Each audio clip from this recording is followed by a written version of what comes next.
રાજ્યમાં સ્થાનિક સ્વરાજની ચૂંટણીની તારીખો જાહેર થઈ ચૂકી છે। રાજ્ય ચૂંટણી આયોગ કમિશનર ડોક્ટર એસ મુરલી કૃષ્ણાએ પ્રેસ કોન્ફરન્સ કરીને તારીખો જાહેર કરી છે, જે અનુસાર 16 ફેબ્રુઆરીના રોજ મતદાન થશે, જ્યારે 18 ફેબ્રુઆરીના રોજ મતગણતરી યોજવામાં આવશે।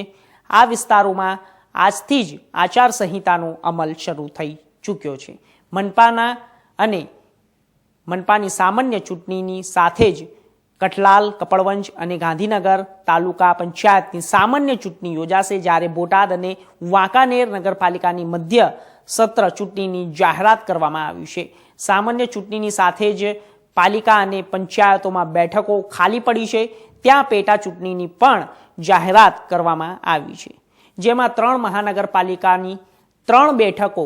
નગરપાલિકાની ખાલી પડેલી 21 બેઠક, જિલ્લા પંચાયતની 9 બેઠક અને તાલુકા પંચાયતની 91 બેઠક પર પેટા ચૂંટણી યોજાશે। આ તમામ બેઠકો પર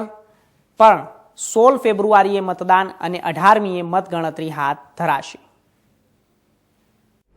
પ્રિન્ટ અને ઇલેક્ટ્રોનિક મીડિયાનો આજની રાજ્ય ચૂંટણી પંચની પ્રેસ બ્રીફિંગમાં સ્વાગત કરું છું। રાજ્ય ચૂંટણી પંચની નીચે હેઠળ મહાનગરપાલિકા, નગરપાલિકા, જિલ્લા પંચાયત, તાલુકા પંચાયત અને ગ્રામ પંચાયતનું ચૂંટણી યોજવા માટે જે મેન્ડેટ છે એ પ્રમાણે આ વખતે અમે જે ચૂંટણી કરવા પાત્ર છે એ બધા અમે તૈયાર કરીને આપણા સમક્ષ શેડ્યુલ અને પછી કઈ કઈ જગ્યામાં ચૂંટણી થવાનું છે અમે એક વિગત આપું છું। જે રાજ્ય સરકાર દ્વારા જે 27% અનામત બાબતમાં જે નિર્ણય થયા પછી અત્યારે અમારા પાસે જે ચૂંટણી કરવા પાત્ર જે મુદત પૂરી થઈ ગયેલી એવા બધાનો અમે તૈયાર કરીને એ પૈકી યોગ્ય ચૂંટણી કરવા માટે લીગલી કોઈ પ્રોબ્લેમ નથી એવા બધા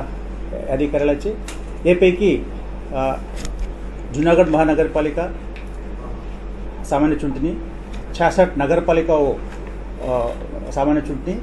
કઠલાલ, કપડવંજ, ગાંધીનગર તાલુકા પંચાયતની સામાન્ય ચૂંટણી, બોટાદ અને વાંકાનેર નગરપાલિકાની મધ્યસત્ર ચૂંટણી તથા પ્રસંગોપાત ખાલી પડેલા જે બેઠકો છે એ પૈકી અમદાવાદ, ભાવનગર, સુરત મહાનગરપાલિકાની 3 બેઠકો, 15 નગરપાલિકા પૈકી 2025 જાહેરનામા પ્રસિદ્ધ કરવાની તારીખ 27/1/25, ઉમેદવારી પત્રો ભરવા માટેની છેલ્લી તારીખ 1/2/2025, ઉમેદવારી પત્રો ચકાસણી માટેની તારીખ 3/2/2025, ઉમેદવારી પાછી ખેંચી લેવા માટે છેલ્લી તારીખ 4/2/2025, મતદાનની તારીખ 16/2/2025 રવિવારે સવારે 7 વાગ્યાથી સાંજે 6 વાગ્યા સુધી, પુનઃ મતદાનની જરૂર હોય તો 17/2/2025, મતગણતરી તારીખ